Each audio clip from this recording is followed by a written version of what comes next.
Hello, everyone. Welcome to 2021. My name is Angela Love Zarenka with Lactation Education Resources, and I have the great honor and privilege of introducing Nikki and Nikki, who will present our topic for today. Nikki and Nikki? Hey now, Yay! welcome to 2021, y'all. We made it. Hey, we Woo! made it. It was close there for a second.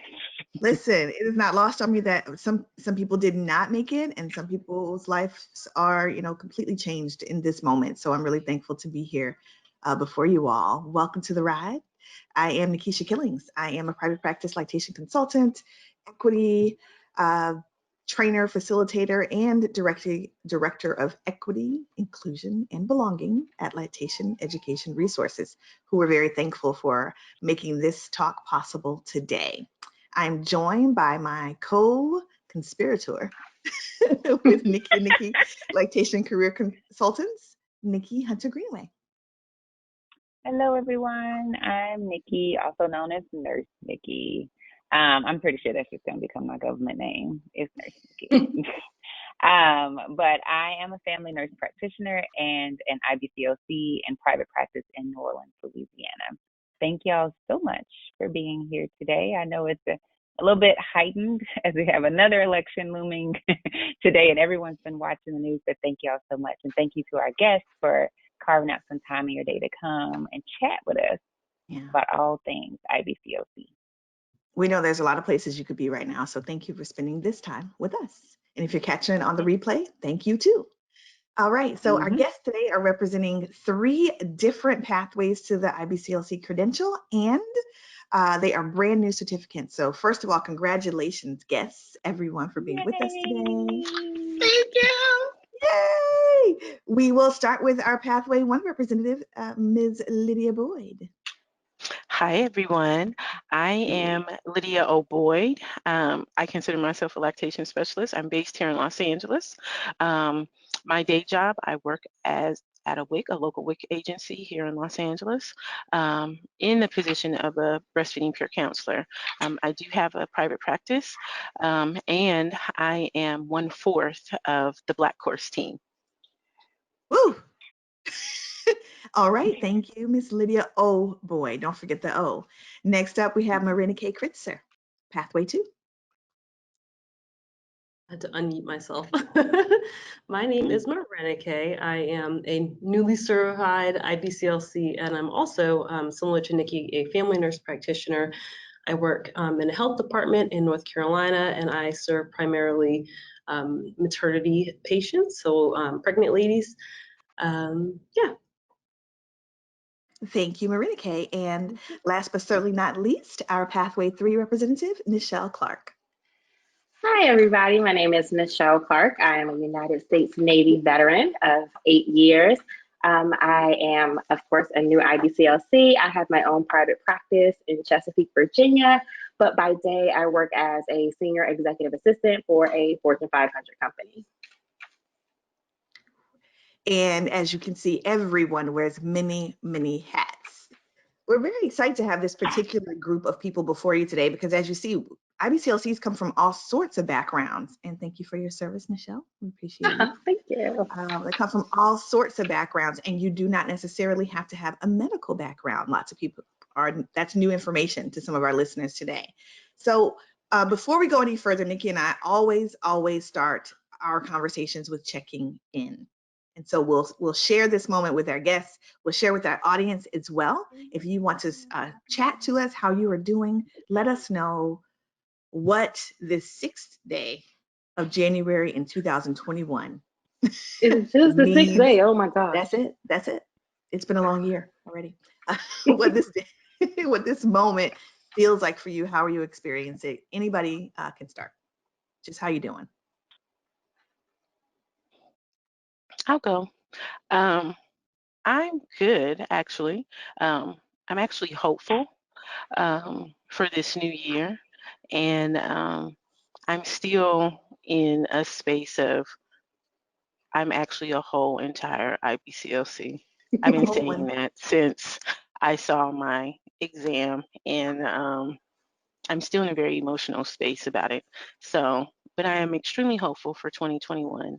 And I'm excited. I'm excited. That's a good place to be. Anybody else? I'll go. I'm doing good. I had a very, quiet new year. I have a 3-year-old, so he's an only child, so that is new territory for me. I think I'm just surviving that with my wits intact, or maybe not. I don't know. But as far as lactation goes, it's been really well. Making that transition from CBS, because I had my private practice before, over to IBCLC though has been, every time you think like you're settled down, it's like, okay, this is like opened up a new world of, just things. So we're making it.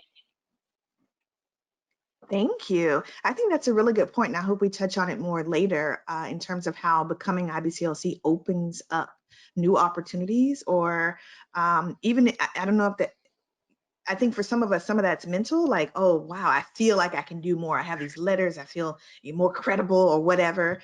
But I think in reality as well, more doors open. And we'll talk about what that means and what that looks like to each of us. I'll bite. I'm still in Florida. So there's that. Yeah. Uh-huh. And there have not been enough vials of vaccine ordered for our state purposely. And there's discussion from our leadership that maybe people don't really need 2 doses. Maybe we'll just spread it out and give everybody 1, and that'll help. Water it down a little bit. Yeah, just yeah. So that's happening here. Breathe, Nikki, breathe. Yeah. So I'm doing a lot of staying home and staying safe. And quite frankly, while I'm really happy and excited about 2021 and all that it will bring for many, many reasons, I still am kind of in a place where we talked about probably in November, right after the election, where there's a little bit of what could happen next. There's going to be people who are really unhappy about today's proceedings in our government, about the proceedings on the 20th. And if you live in a place that's rural, like me, where you find yourself being a double, triple, quadruple, whatever minority, then safety is not a thing that you feel in this moment. And so I'm feeling a little unsafe and a little unsure about what's to come. And so having to really concentrate and put more into taking care of me in this moment so that I can be there for the big feelings that my little people are having in this moment that they cannot quite articulate. Easier said than done. Anybody else? I would go. I am, like I said, I'm in New Orleans. In this moment, I feel a little, we had some excitement today. I finally got my appointment to get my vaccine. And I had to do something a little ballsy, like just call the hospital and say, hey, I heard on the news y'all got extras. What you gonna do with them? Did you? Don't let them go bad. I did. And my request was sent to the legal department. And they called me today with an appointment. Just like that. Nice. So I'm hoping they don't give me like Ebola in my arm when I feel there, because I'm talking about their people. But that was pretty cool. And I think, we went back, our school shut down yesterday. Today was the first day back in virtual. My kids have been virtual anyway, but for them, it's been kind of nice in the house because they, have their friends online again. Like they don't feel as stressed as much because they were like 1 of 4 kids virtual. So that's been good. And then practice wise, our numbers have just been kind of crazy. And today is the first day of Mardi Gras. What? That's not a thing. That's not a thing right now. Yeah, it is. It's yeah. So that's how this whole jam started, you see, in March. Yes. That's how Louisiana and New Orleans became a hot spot. And then they were celebrating today, and King Cake, today's King's Day. So it's the first day of Mardi Gras season. I don't know what that means exactly. And I hope it doesn't mean like we're about to lose our minds. Probably does. But that's where we are right now. That's a yeah. You and I have talked a lot about how Mardi Gras really set it off, started a whole chain reaction of things in New Orleans that put you all in a bad place before a lot of the country. So I hope that people are not trying to do that again. We'll see. Marina Kay, how are you doing? I'm doing okay. I'm going to echo, I don't know if it was you or Lydia who said you feel hopeful. I feel the the same way, especially after last year. I had a pandemic baby in February, so parenting during a pandemic, especially with a newborn or an infant, I guess she's more so now, has been trying, to say the least. But I'm making it, and the role transition from moving from an RN into working as an FNP, and now adding on this IBCLC credential and trying to figure out how I'm going to be able to kind of connect all my passions will be a challenge. I'll probably lean on y'all a little bit to help guide that process. We're going to have to be here for each other, I think, even more than we have been. This is going to be a year. I have predictions that coronavirus is going to be with us, this particular one, and other strains, friends of it, are going to be with us for at least a year or more, and so the way that we do life has changed, and there's going to have to be new ways for us to connect with one another and support one another. So I'm glad you mentioned that. Just as an aside, I didn't have a COVID baby. She's 1.5 now, but I was reading a book to my little one today, and it was about going out shopping and riding the grocery cart, and I was like, you have no idea what I'm talking about, do you? You have not been in the grocery. We've not just been out shopping, through the mall, and that just, our babies' lives are really impacted in a way that we probably can't even understand just yet. And lots of the families that we serve are going to have babies that would have been home for the better part of a year or more by the time this is over, if they were lucky and privileged to have stayed home. And that's a whole nother conversation. Some folks have to keep going out there and doing the hard work. So thank you. I'm glad that we're at least present today and feeling up for the conversation. We understand if you are not. Angela, please share with us if our audience is talking to us. She'll send me a message and let me know how they are doing. I hope that you all are home or wherever you are feeling safe and held and hopeful for the new year. Let's get into it. All right. So we've got 3 different pathways represented. I guess we should start because the folks listening here today are interested in becoming IBCLC. So what even is a pathway? What are we talking about? Anybody want to volunteer that really top level generic answer? If not, I'll jump in. I will. So the pathways are the ways in which I call them the yellow brick roads that you take to become an IBCLC, right? And along these roads, there are different little stops that you have to make. So clinical hours, you need that. Lactation education specific classes, you need that. You need some 14, college credit classes, you need that.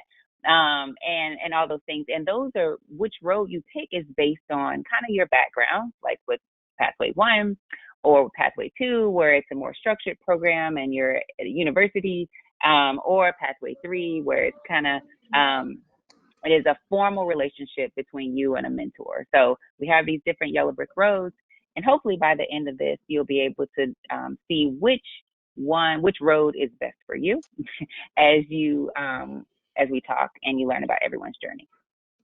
Can I say, if it's all confusing and muddled for you, please know we understand. That is how Nikki and Nikki, Lactation Career Consultants, came to be, because we realized that folks, the pathway, or I should use a different word, the ways that one gets to the exam, it's not clear. It's not well laid out any place. It's really difficult to understand. Where do I fit? How do I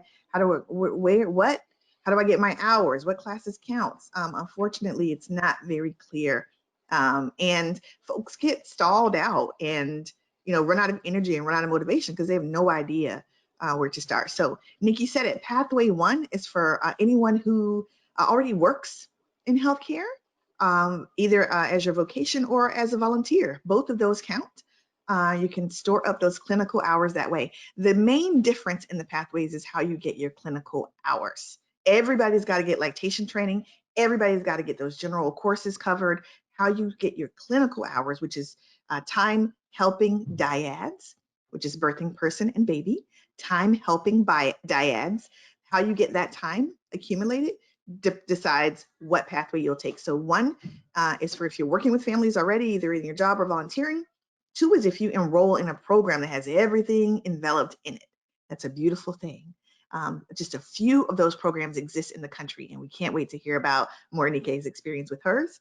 3 is, like Nikki said, if you develop a formal relationship with a mentor or mentors to help you get those clinical hours shadowing them. Woo, that's a mouthful. Pathway 1, Ms. Lydia. How'd you get here? What's your journey been?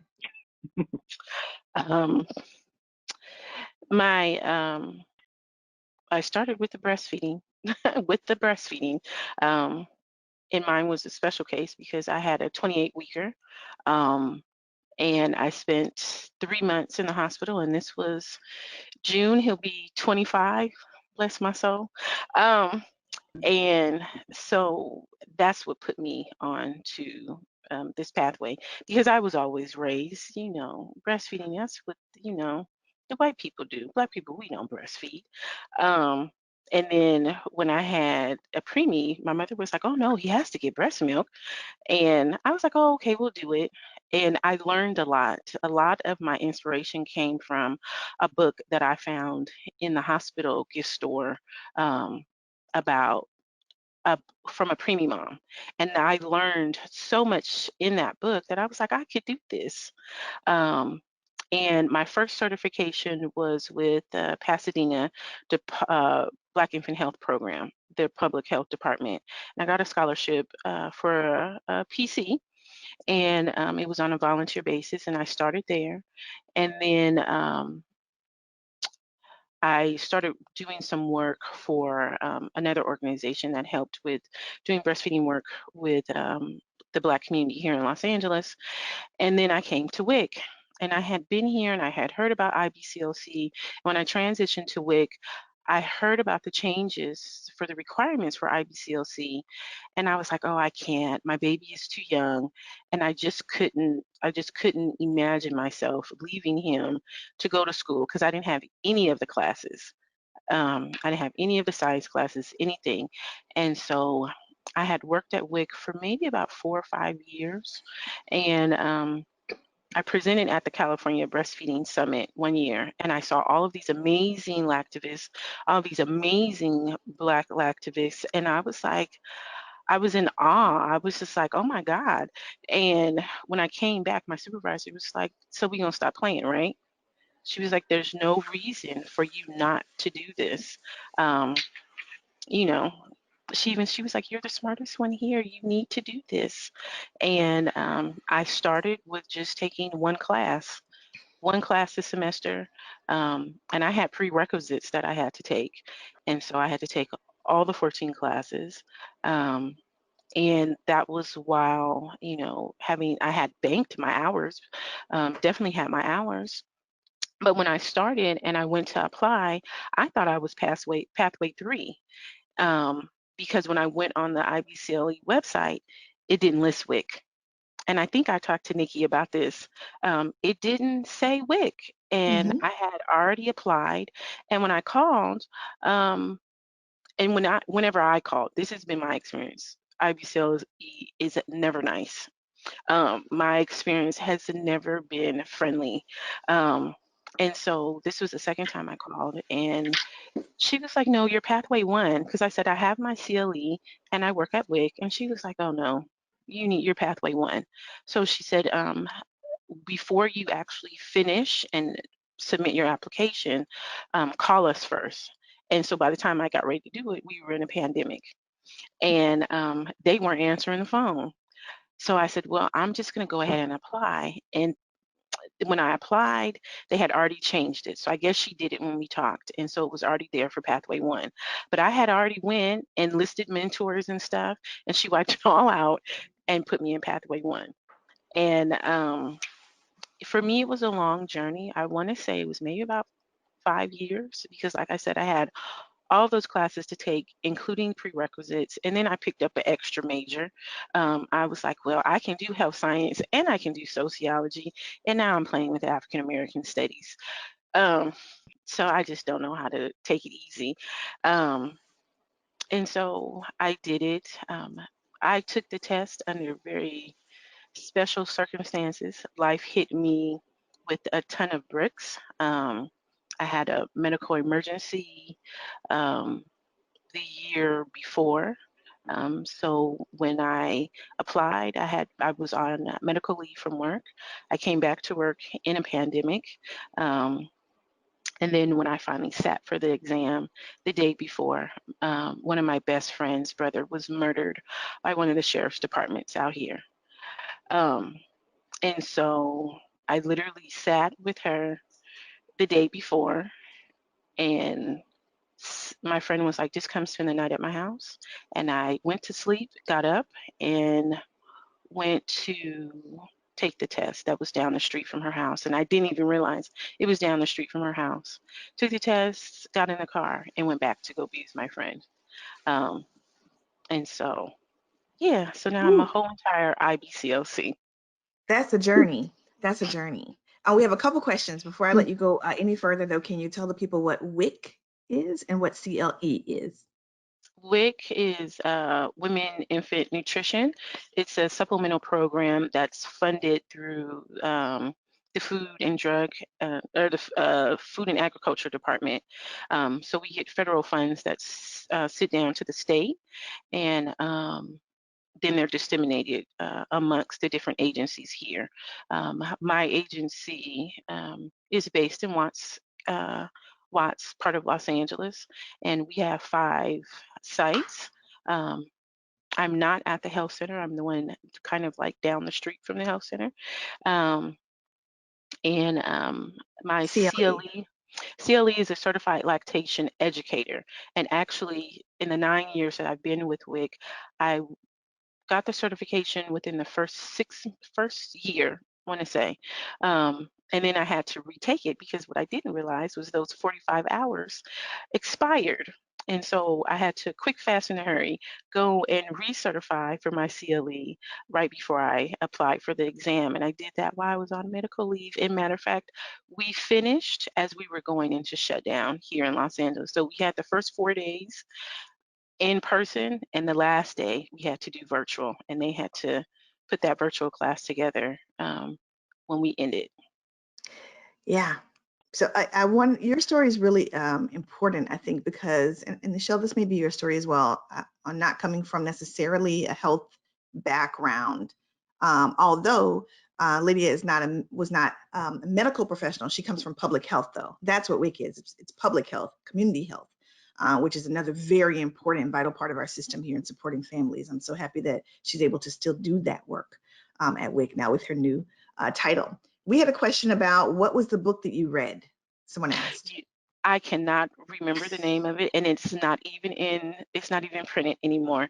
And I don't know if it's at my mom's house, or I don't even know where the book is, but Okay. it was a book of a lady talking about her experience with her preemie baby. And it turned into about 75% of the book was her talking about breastfeeding her preemie baby. Ah, okay. Someone else asked, and anyone can answer this if you know, if you start in one pathway, can you later switch due to COVID restrictions? That was a question that came up as you were speaking, Lydia. Anybody know? I do. Yes, you can. I have a friend, her name is Chanel Andrews. She's a CBS now. She'll be taking the test in the spring, yay. But she started one pathway because she did working with public health, but found it very hard to consistently get the hours. She was working part-time. Her children are very young. So she had to kind of pivot that way. And unfortunately, some of her hours didn't cross over. Some of them were in like direct supervision from an IBCLC, so they counted for Pathway 3, but some of them did not. So, but you can switch, absolutely. There you go, listener. Thank you. Similar to CLE, I just want to put a quick note here. CLE, as Lydia explained, the Certified Lactation Educator, it is one of many, many certifications. I'm so tongue-tied today. Certifications, wherein one can get half or even all of their lactation training that's required as a prerequisite to sit for the IBCLC exam. LER is proud to tell you about our CBS that Nichelle just mentioned. It is a certified breastfeeding specialist. A course that I think is 52 hours now, gets you well on your way to having the lactation training that you need to sit for the exam. And then the extended course goes all the way up to the 90 hours that you need. But if you're looking to sit the exam, you need one of those courses. So look up your options for lactation training, and please consider LER as an option. All right, I think, was that all the questions for Lydia? I want to make sure before we move on. Yes. All right, Nichelle. No, Morenike. We'll go in order. Pathway 2, what is it? How do you get into Pathway 2? Tell us your journey. Yeah, so as you were saying earlier, the Pathway 2 programs are kind of special because there's only a handful of them in the entire country. So I went to the one at UNC Chapel Hill. It's called the Mary Rose Tully Training Initiative. And so I was a graduate student while I was there. So I just added the 2 classes on. It was 2 semesters. And so I added them on as electives on top of my doctorate. So I took 1 class in the fall, and then I took another course in the spring. And throughout the entire process, we also were given clinical hours. And so we didn't have to go about finding any of them. They were already set up for us. And it proved to be a little bit of a challenge towards the end because COVID hit. And so we had to kind of change what we were doing towards the end, but none of it was on us to find the clinical sites, which was something I was really interested in. It would have probably also made sense for me to do the Pathway 1, but there's a big difference in the amount of clinical hours you have to do. So with Pathway 1, like Lydia did, it's 1,000 clinical hours, and for me, it was 300. And I didn't have to find any of them. And I just know from me, like how I learn best in a classroom. So I really liked that aspect of the program that I went to. Forgot to unmute there. Thank you. So I think most Pathway 2 programs, it's sort of like the all-inclusive option. If you have the opportunity to jump into a program where you can get everything, some of them require that you have your health sciences out of the way first, though. Does that sound right? Keep me honest here. Yeah, no, yeah. Yeah, and so the focus is on the lactation education and the clinical experience. That's Right. why it seems like a shortened program, because as you heard from Lydia, it may take many years to get all those college courses under your belt to get to a position. But there's just a handful of them. Some of them that were operating are no longer.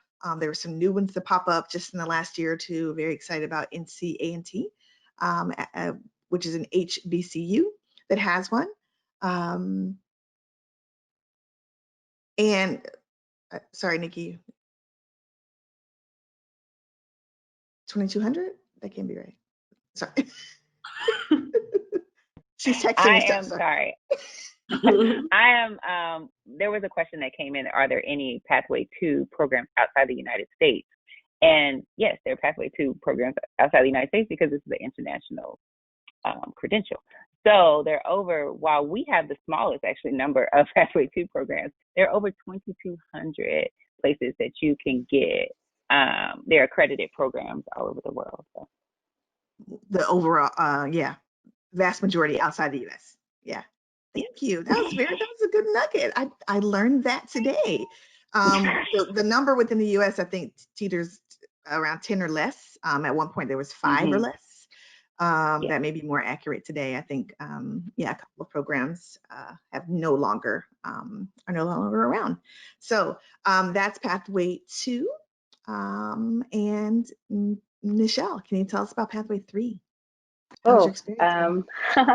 I think I took the most chaotic experience to become an IBCLC ever on the face of the planet. So initially, as I mentioned earlier, my son is 3 years old. When I was 4 months pregnant, he's a rainbow baby. So he's a baby born after loss or infant death. And so I was just fresh and I wanted to do other things. I was like, okay, well, my insurance will give me a free pump. Why not? I didn't know anyone who had ever breastfed. No one in my family really knew about that. And I was in the military, so I was really separated from all of my family. Really, it was just me and my husband, and my in-laws do live here. And so I decided when I was 4 months pregnant that what if I didn't want to put my baby at the boob, but I still wanted to give my baby breast milk? And a friend invited me to a breastfeeding support group. And I was like, okay, I'm going to exclusively pump. So I am actually an exclusively pumping IBCLC. I have never latched my baby a day in my life, even though I've done it with hundreds of other babies. So I started doing that. During my process, I met with about 5 different IBCLCs, and only one of them wanted to help me or told me that exclusively pumping was something that I could do. And I was like, well, this sucks. Like, I don't have anybody who wants to help pumping people. You know what? I should do this. So when he was about 5 months, I started my program with LER. So I went through the CBS. I was a CBS first, did my 90 hours there. And my background is English and political science. So I maybe had 1 or 2 classes that counted. I had to take majority of the health sciences, take those college courses again. But I was a U.S. Navy veteran, so financially, and that's one of the things we mentioned, that this is like, for some people, especially Pathway 3, this can be a financial burden. Absolutely spending a lot of money taking these classes if you have to pay for them. There are some free options, but I didn't know about that. Like, I didn't know that there were like free college credits I could get that would count. I thought I had to go to my local, university. So I took my college credits, and then I began on the path to find a mentor, like during this process. I live in Southern Virginia. So Southern Virginia is the South. There is only one African-American IBCLC around here within like 150-mile radius, other than me now. And so I sought out a mentor, and she has a private practice, but she's also a nurse. So for a lot of Pathway 3 applicants who have no background in healthcare, I was able to do half of my hours in a hospital. Well, I met with this one mentor, and she was like, well, I have a private practice. I'm not super booming like that, but I can send you to the hospital and you can do, 10, 12-hour shifts. And I mentioned earlier that I am a senior executive assistant by day. Like, that's my day job. I do have a day job where I work 5 days a week, about 50 hours a week. And so I said, we travel a lot. I travel to 2 states specifically all the time. When I go to the state, I said, why don't I see if I can find a mentor here in Texas? Richardson, Texas is actually where I was going for work. So I reached out to Courtney Polk, IBCLC. She's an RN and IBCLC, and happened to be in some of the breastfeeding groups I was in. And I was like, would it be okay if I came and shadowed you and got some hours? And she was like, yeah, of course, sure. So I started doing that. And so I had, at that time, 2 mentors. And then at the beginning of COVID, my first mentor that lives here, she is of the the population that, is at risk. She's older. And so she wasn't seeing a lot of people in person. And then IBCLC said that you could get online hours. And so at that point, I had 5 mentors across every time zone, where I'm on the East Coast. I had a mentor who's in Washington. And by the time she was doing her first appointment of the day, my son was going down for a nap. So it was like this juggling act. I still had about 120 hours to get once COVID hit. And I mean, every single day I was like, okay, yes, I will log in and I'll do this and I'll do the charting. And I ended up getting the hours. And then I was able to sit for the exam, and then I passed. And so by the grace of God, because it was crazy. I know IBCLC was tired of me, because I was like, I need to add another mentor. I need to add another mentor. But you got to do what you got to do. Let them be tired. Congratulations to all of you. Thank you. Still on mute. That's fantastic. Really exciting. Thank you for sharing your journey with us.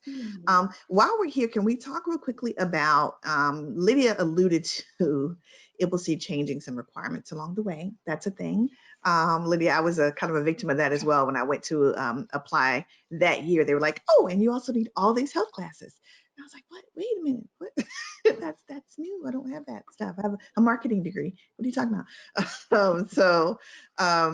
That happened some years ago, and it affected both of us, at least the 2 of us on this call. But then there's also a pandemic that impacted a lot of folks in the last year. Can you talk, anyone, about being able to acquire clinical hours virtually? Was that an easy thing? Anyone want to share their experience there, and related to talking to IBCLC about that? I'll go. It was different. I had done a lot of my stuff. I'm a hands-on learner, so I had done a lot of the majority of the hours. I had to get 500 in person and hands-on. And so when we went to virtual, I mean, it was like, people trying to take iPads and hold them over. We were still trying to figure out, like, how do you do an oral assessment virtually? How do you do certain stuff virtually? Like, even the conversation, that my mentor would be having to describe certain things to me and still talk to the parents and things like that. It was definitely a challenge. definitely a pivot. Just, okay, we've got to figure out how to get this. And it was really challenging. And then trying to figure out when IBCLC was coming out with their guidance, like, okay, does this count? What do I need to do? How many % of the hours can be virtual? How long are they going to be able to do this? They extended the testing day so many times. So it was just really confusing, but it was really a blessing because it allowed, especially for Black women, we're underrepresented in this field. And so it allowed for a lot of Black IBCLC hopefuls to have access to mentors that they wouldn't have had access to before. So that's really one of the great things that came out of this pandemic, which we have to take the small stuff, but that was super awesome for me. I think that's huge. And a lot of us, I think, have struggled over the years with finding who can be my mentor, how can this work? I was really relieved to hear that IBCLC was going to allow for virtual mentorship and getting those clinical hours, because a lot of folks would have just been stuck for the next however long. And so that's a really beautiful thing to be able to do that. I'm excited to hear that I think that equips those of you who had to have that experience prior to the exam. I think that equipped you all in a way that's very different from those of us who went to the exam not having to know how to really talk a parent through checking their latch. And really, there's a skill set that comes with virtual support that you all have going into the credential that many of us have been trying to play catch up and get over the last year. And I think that's a wonderful asset to have. We got a couple questions, and I'm putting it out to everybody to see. Someone wants to know why you would become an IBCLC if you already hold another lactation certification. Thoughts? And that goes to a question we had earlier about what new doors are open, what changes with the IBCLC. I want to speak about something that you just said, and then I'll answer part of that question. That being able to talk somebody through a latch, that is the life of a breastfeeding peer counselor, especially that works at WIC. And a lot of times PCs we get dogged out a lot. We tell the truth, shame devil. We get talked about, we get dogged out. We're told that we can't do anything. I actually work with someone now who believes that, they've said PCs are pretty much useless because there's not much that you can do. However, when you are sitting in this office and my caseload that I have to work with, and I have to have at least 100 moms in my caseload, most of my contact is over the phone. And so now with the pandemic, those skills that I learned previously have heightened. And so, especially working with the type of population that I work with, it's hard to get her in the office. She's only coming in here if she needs to get her checks. And if she has her checks, she has everything that she needs, she's not coming in. So to be able to sit there and to find out where the problem is stemming from, if she's having a painful latch, that's all verbal. There's no visual at all. And so now that we're in this pandemic, they're not even coming into the office. So we're really having to sit here and talk through a latch. And now what I've noticed with myself personally is that I've actually started to be able to tell if we need body work. And I was talking to one of my teammates yesterday is, how are you seeing tongue ties? And this is somebody who our resident tongue tie expert here knows her by name. And she's a PC. And so that again goes back to that, don't dog out the PCs. This expert says when this person sends me a mom, she doesn't even do assessment. She just knows there's a restriction, and she just goes in and goes from her notes, and that's what she deals with because she's like, I trust her immensely. So why would I want another certification? So I'm a certified peer counselor. I'm a CLE, I'm a certified lactation educator. And I went after what I sat in meetings and heard multiple times, the gold standard of lactation. I wanted that. I wanted that, not because I don't think the work that I did wasn't helping people. I've always said sitting at this desk that I'm changing lives. However, this certification is more for other people than it is for me.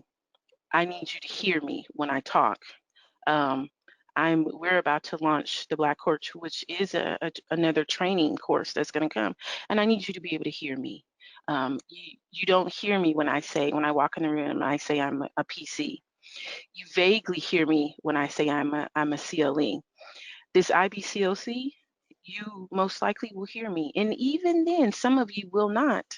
So that's why it's for you, not me, and it's not even for my families, because my families don't care about the letters. They just want me to be able to help them with breastfeeding. That's a good point. I feel like IBCLC is really an interesting credential. And real quickly, we've been talking about IBCLC a lot. That term is International Board Certified Lactation Examiners. Yeah. That is the examining board that issues the test to become an IBCLC. But I think it's a really interesting credential in that it is both at the same time considered an entry into a profession, entry level, and also the pinnacle of the profession, as far as you can go, essentially.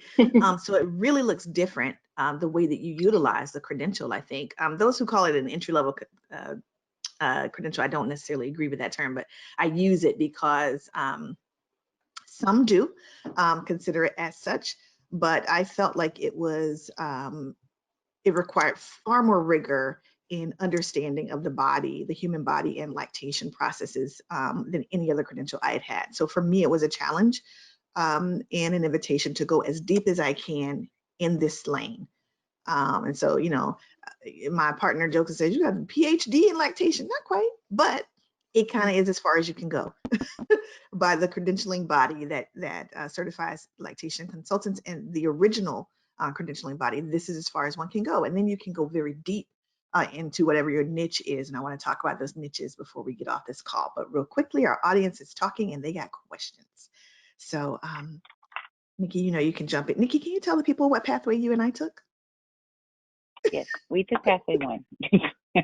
We're pathway 1 folks, and we took 2 different pathways with pathway 1, right? So as a healthcare provider, I took, you know, the clinical, well, we both had the same pathway, but I'm a healthcare provider. So I was able to take that, and Nikki being in my Leche League, she also took the same pathway. But I will say, speaking to what Lydia was saying, I've had the same question of why would you do that in your nurse practitioner?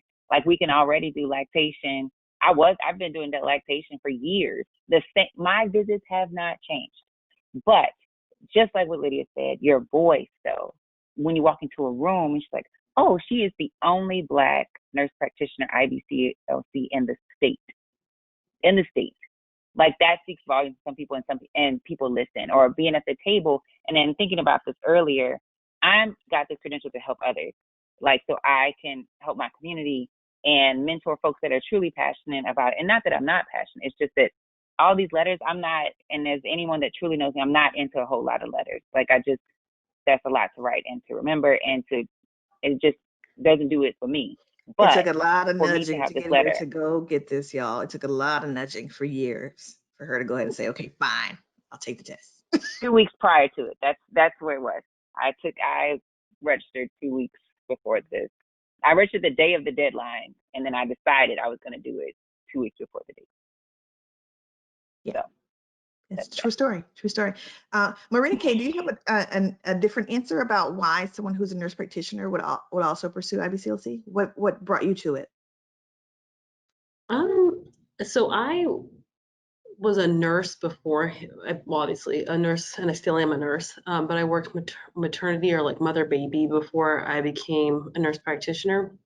And so my clinical knowledge of breastfeeding was really limited to what you would do in a hospital setting. And what you do in a hospital setting is it's probably like this much of what breastfeeding truly entails. It's a lot. There's a lot of stuff that can happen once you leave the hospital. You know, as you were saying, I don't know if I was talking to you earlier, I might have been actually in a breastfeeding conference I was in earlier this morning. Many people intend on breast or chest feeding, but due to lack of support in the community or other reasons, they aren't able to meet their breastfeeding or chest feeding goals. And so I really wanted to learn the science and the evidence behind breastfeeding, and just take the get the highest credential I could in that area. I think that it changed a lot, opened my eyes. I learned so much from my program and learned that there's a whole lot more to it than just what you do in the hospital. Even just from breastfeeding one baby to the other, I realized how much more my knowledge base has grown from, going through the program, studying for the exam, and becoming a lactation consultant. Thank you. Someone wants to know whether you can change clinical sites if you're in a Pathway 2 program. Do you know the answer to that? So all of our sites, and I don't know, I'm assuming the other programs, Pathway 2 programs in the United States at least, are probably the same, but they're provided for you. So I wouldn't think that you could probably, and I might be wrong, but I would think that you would probably have to go through your program director to figure out if that person qualifies as, or that site qualifies as an official clinical site, because all of ours were set up for us. Yeah, I would think that as well. Nichelle, we got a couple questions for Pathway 3. I am starting a mentorship soon and would like to know how you balanced studying for the exam and completing all those hours.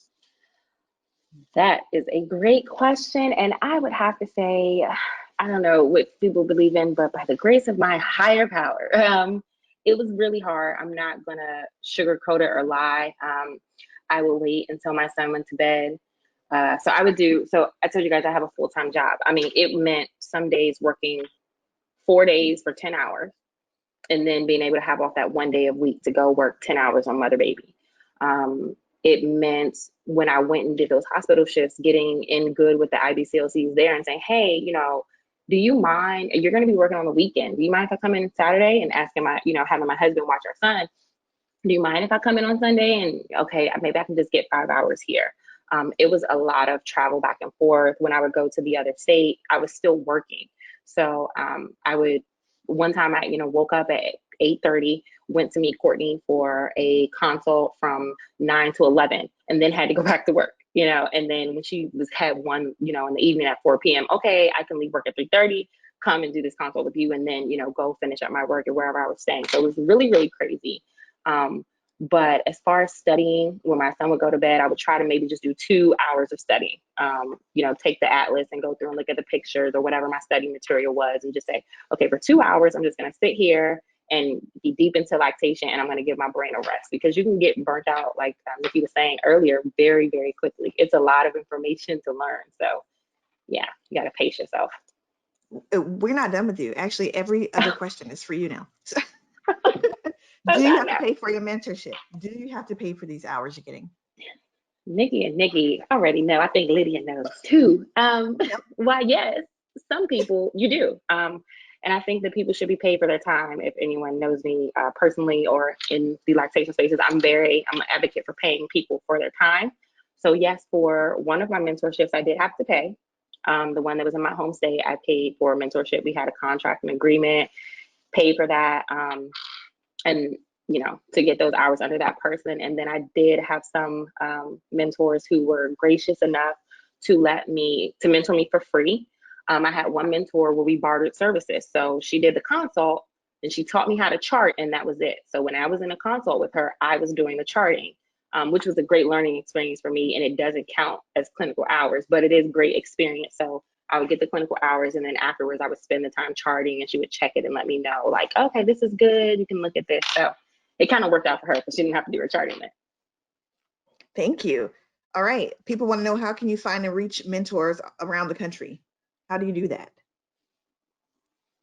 Google and beat on doors. You really have to reach out to these people. I Googled a lot of people. I asked around, hey, my La Leche League, hey, you go to La Leche League or you go in these mom groups, and like, okay, well, who's your lactation consultant? Like, if it's a local group, but you really have to, beat down doors. I sent them a copy of my CV.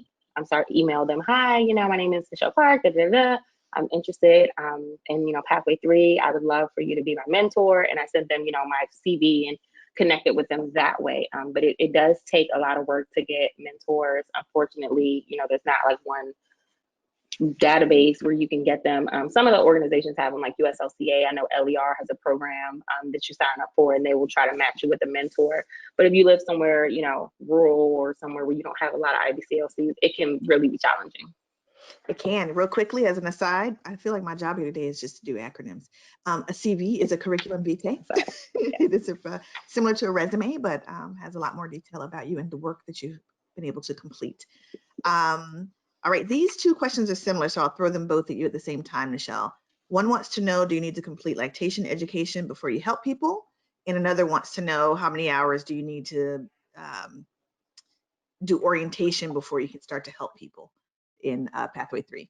LER has an answer for that one, and I'll jump on that. Yeah, I believe it is 25 hours that you have to do before you start helping people.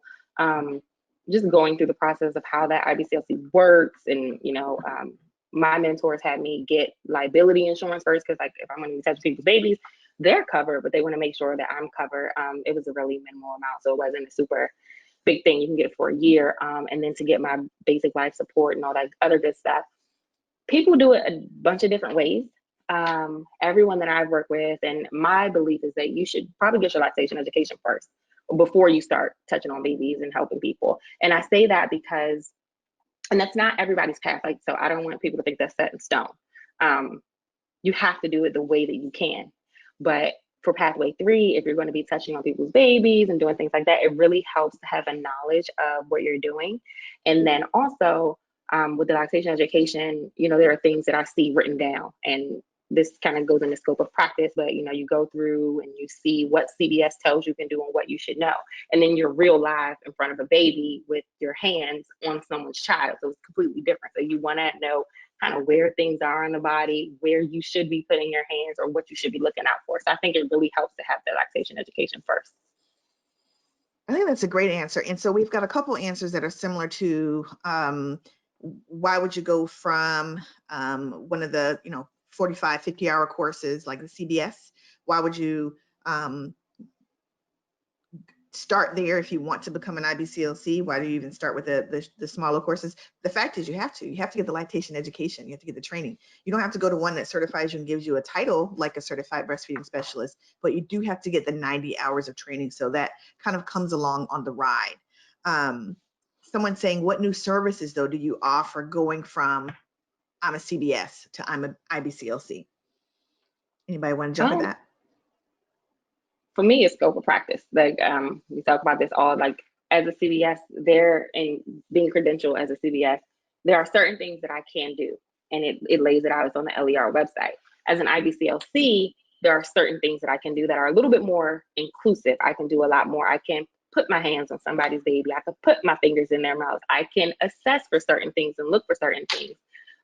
But for me, I don't work in this field. And so becoming an IBCLC allows me to have a credential that I can support my family with, and I can be more into, I can really dedicate myself to just being an IBCLC instead of trying to be an executive assistant and an IBCLC and, you know, doing it on the weekends when I can.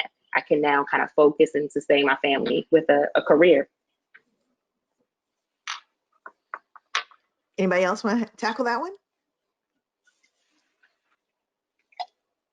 Yeah, I think I would say the same thing. I think there's just a certain level of care. I consider myself a clinician now. I did not before.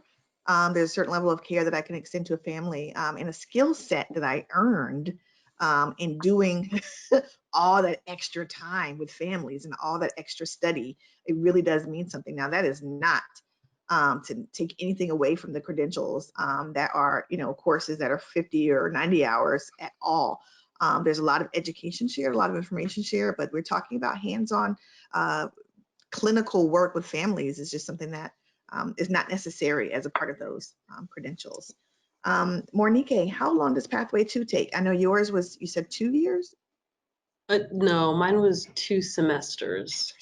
Yeah, and I think that's probably the length that most are, that you do it, because I think all the ones, at least the ones in North Carolina, are all based at a university. You had mentioned NCA&T, which is like right down the road from where I am currently. And then JCSU, or Johnson Smith University, it's also another HBCU in Charlotte.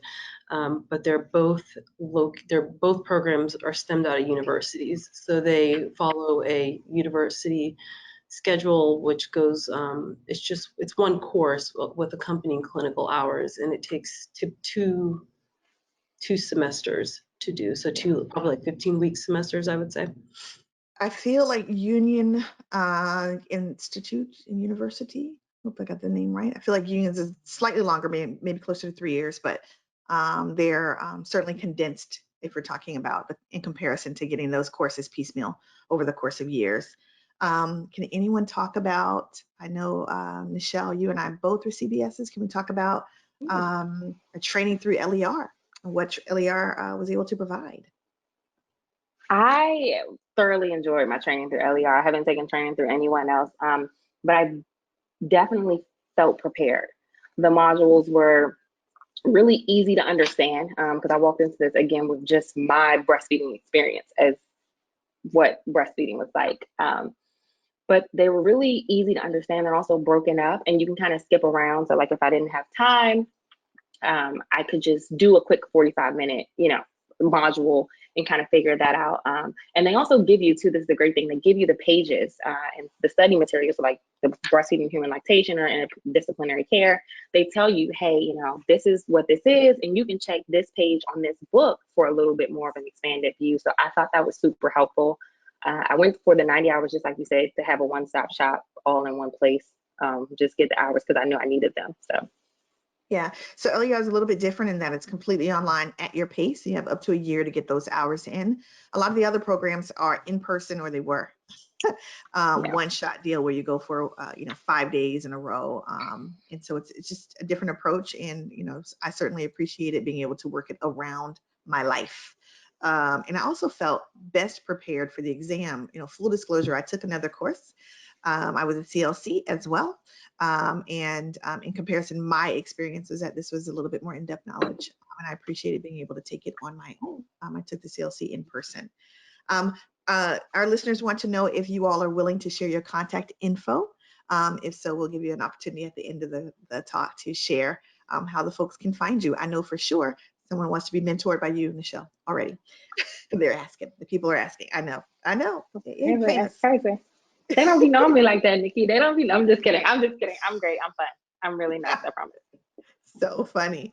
So yeah, though I think that's it. Angela, fire away if there's any more questions from the people. I'm here to make sure that we get them in. I want to know what were the absolute materials you recommend for someone to have if they're going to prepare for this exam. What do they need in terms of prep so that they can pass? Brand new passers. The breastfeeding atlas was everything to me. I actually took the LER, I call them professional development classes. So I took that, and those were very, very helpful as well. And then as I was studying for the exam, the health e-learning exam prep was very good. And then I had supplemental books. And it's actually still in my bag. That's on my desk right now. It's just a little small book. I think it was only like $7 on breast anatomy and nipples. And it talked about the various anatomy issues with breast and nipples. I'll have to find it. Matter of fact, let me find it right now. There you go. Take your time. Marina Kay, Nichelle, what do you say? What are must-haves for anyone preparing for the exam? I'm going to echo Lydia. The breastfeeding atlas is really good for different, like for the picture part of the exam, because there is a photograph component. It's like the whole second half of the exam. So if you need to have, which is where I felt like I needed to focus a lot on, was like visualize, being able to like identify mastitis or being able to identify something going on with a latch or a baby's mouth or something like that. That was really helpful, the breastfeeding atlas. And then I did LERs, just the portion that gave you practice quizzes, because I felt like I had enough knowledge, but I just wanted to do a lot of practice questions. And so I thought that those questions are probably most similar to the IBCLC exam. I took a different course, but I wasn't as impressed with it as I was with the LER program. Nichelle, you have anything different to add? Just like everybody else said, the atlas, sometimes you'll be looking at pictures and you're like, what in the world am I looking at or for? And it was really, really helpful. I am a outliney kind of person and note taker. So Core Curriculum for Interdisciplinary Care is one of the books that, like they tell you, helps with the 90 hours for LER. So I use that book to study a lot. I used the LER enriched exam, just like Marina Kay said, with the questions. I had went through the modules and I still had access to my CVS modules. So I went through that. I thought that was really helpful in helping me, not necessarily just figuring out the education, but what the questions were asking. Because a lot of it for the exam was, what are they asking me? These are words, and what are they leading me to look at and look for? And I thought that the LER exam review was really helpful. I went with LER because they already had all the rest of my money, so why not just go with LER, whatever. But it was great. I really, really liked it. And I think Sakita Johnson and Angela did right before the exam, they did a free review, which I found just kind of very, very helpful. So That was another LER jam. Fantastic. I like to share this note. My background, as Nikki mentioned, was I started out as a Lactation leader. So I started out as a peer-to-peer counselor. I think that is really helpful going into the exam because so many of the questions are from a counseling perspective. It is not clinical first. Our role first is to counsel and meet some needs that aren't necessarily, I think, intuitive to folks who maybe have a nursing background. I've heard that. And also, I took LER's prep, and I felt that was, more than adequate to get me ready for the exam. So I appreciated that. The Atlas, I think, was fantastic. I also have heard from folks who maybe didn't come from peer-to-peer, didn't have a lot of experience previously helping dyads, that the Atlas was extremely helpful because it helped them to see various phases of nursing. Whereas, as Marina Kay said, if you're in the hospital, you're seeing day 1 to 3, right? You're not seeing a lot of nursing of toddlers. You're not seeing a lot of, positioning of a larger baby. And those are things you have to get used to seeing before you sit the exam. And so seeing as many images as you can, getting as much exposure as you can to families doing this at various stages of their breastfeeding journey, I think is really, really important. So that's my tip for you as well. Nikki, you got anything? Marina Kay, any other thoughts? Oh, you answered, Marina Kay. Yeah. Sorry, I've been having issues with my internet. I think for me, it's just I'm a visual person, so that's how I learn. And so I needed everything to be visual. I needed pictures. I needed tons and tons of just seeing diets, and that's best. I think in my space, it was hard finding someone because we only had at the time 4 Black IBCLCs in our state, and only 2 of them lived in New Orleans. So so it was hard, like getting that extra expertise or expert eye. And then in the hospital, some people were like, "Oh, it's nurse." So people already knew who I was, and they're like, "Oh, it's Nurse Nikki. I thought she already knew this stuff." And I'm like, "I'm just getting this credential so I can, shut y'all up." So so that's it was like I felt like there was a lot of tension with me getting this. So a lot of this I felt kind of alone, and so that's why I just looked at as many pictures. I asked a lot of questions to Dr. Bug and Miss Jerry at Health Connect One. Like I constantly I need the old school knowledge, give it to me, all of it. So that was very helpful for me. That's fantastic. Just an aside, we talked about a lot of different credentials today. IBCLC is a standalone credential. It is not associated with CBS or CLE or CLC, all the other credentials we talked about. Each of those things is managed by an organization that certifies on its own. So they're all quite separate, but any of those can help you get to the exam. We wanted to be clear about that. I had another question. My phone went off for me. Anybody want to share, Nichelle, Nikki, I know that we can answer this as well. How do we document clinical hours? How'd you document, Nichelle? I had a spreadsheet that my good friend Whitney Nicole Dula, CBS president of the Maryland Breastfeeding Coalition, shameless plug, did, where it calculated the time. So I used a spreadsheet, minute for minute, hour for hour. You know, consult started at 9 o'clock, ended at 11:03. I also listed where, because I did hospital too. So I would do, like, you know, I did mother baby unit, and I was there from like 8 to 6 or 5 or whatever. And just some of the kind of cases that we saw. If it was a private practice consult, I would just say, you know, this is the time frame, and, you know, latch assistance, assessment for oral ties, or things like that. Just kind of like a little tidbit of what the consult was about. And then I put the hours tabulated itself, so it counted it for me as it was going. So that was kind of cool. Yeah, I did something similar. I wanted to make sure that my stuff was up to date, because they're like, well, because I was deemed as the supervisor. So so I did want to make sure that all of my numbers, just 1 second. Make sure all my hours were tallied to the T. I don't want no trouble with nobody. So spreadsheets, paper, whatever paper they said is as crazy as it looks, use it. Make sure your stuff look like they stuff, so you don't get confused. Yeah, and Nikki has created a little bit of that as well, and we'll be pushing out more resources like this to help folks to document all of their activities working toward the exam. Ooh, this is an interesting one. Okay, first of all, the audience is giving us tons of gratitude. Everyone appreciates our time and answers.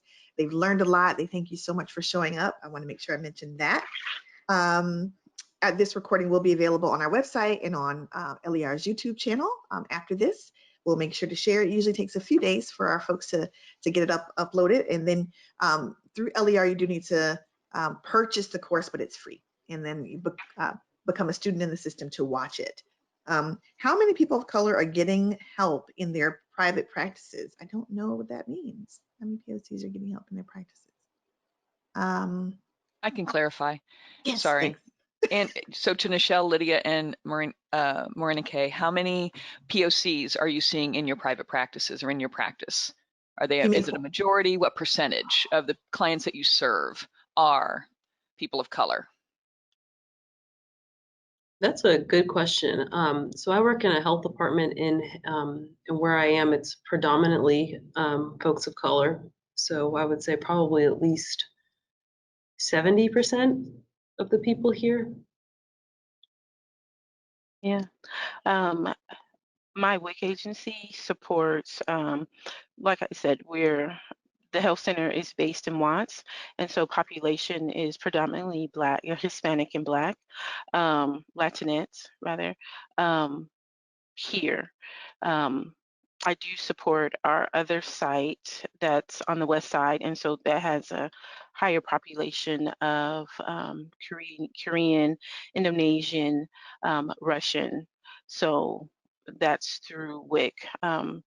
My private practice, while I am open to everybody, I do center in my marketing Black people. So those are the people who usually reach out to me.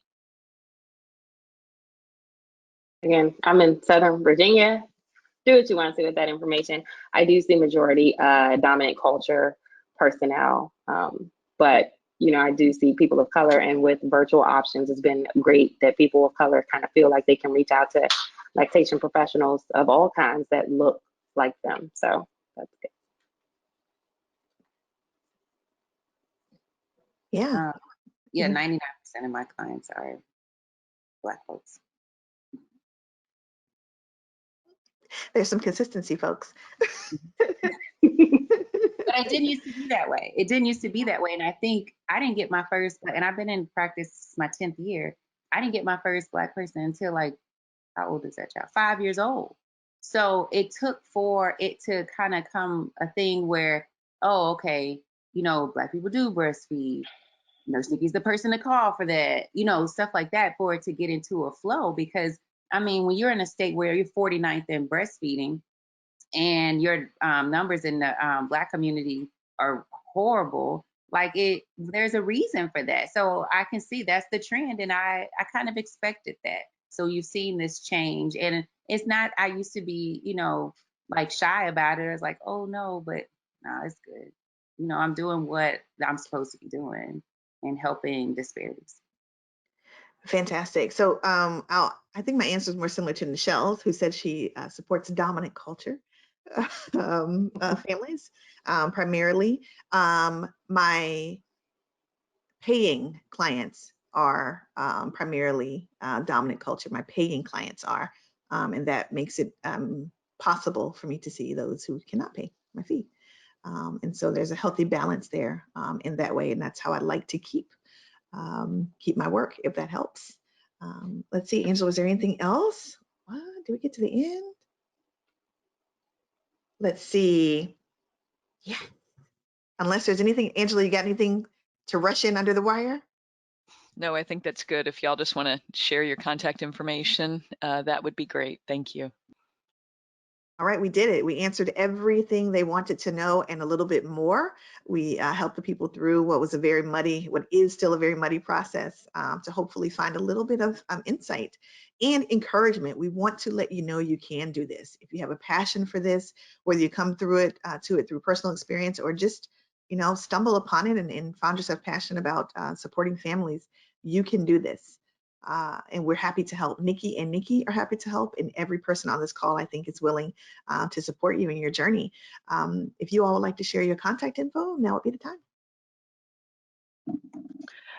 You can find me at lydiaoboyd.com. You can email me, lydia@lydiaoboyd.com. And I have successfully changed most of my social media to Lydia Boyd IBCLC. If you can't find me there, it was Lydia Boyd CLE.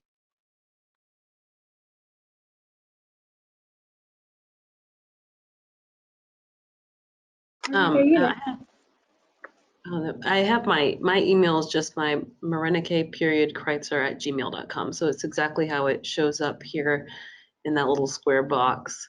But there's a period between my first and my last name, and then it's @gmail.com. For all that work, I ended up jacking up your last name. Sorry about that.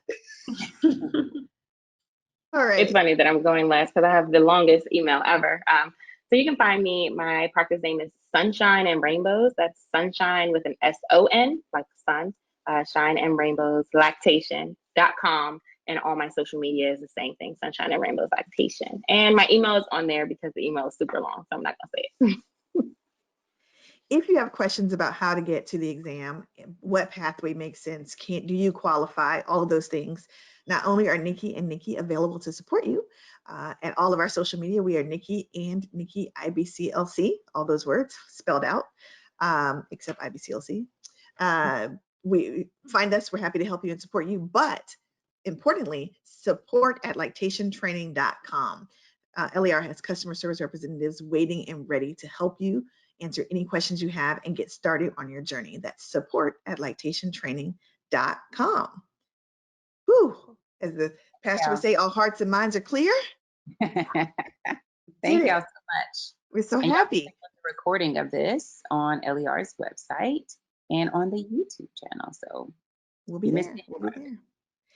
Also, you'll find us here again on Inauguration Day. We're running a theme here at all the important days. We're here right after the election today, and we'll be back on the 20th talking about what tools do you need in your LC toolkit? What do you need to have to run a successful session, meetup, consultation? I'm running out of words.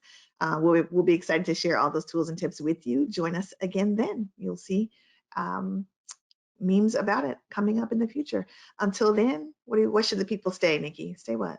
Stay safe, stay sanitized, and stay sane. See you next time. Bye, y'all. Thank you, guests.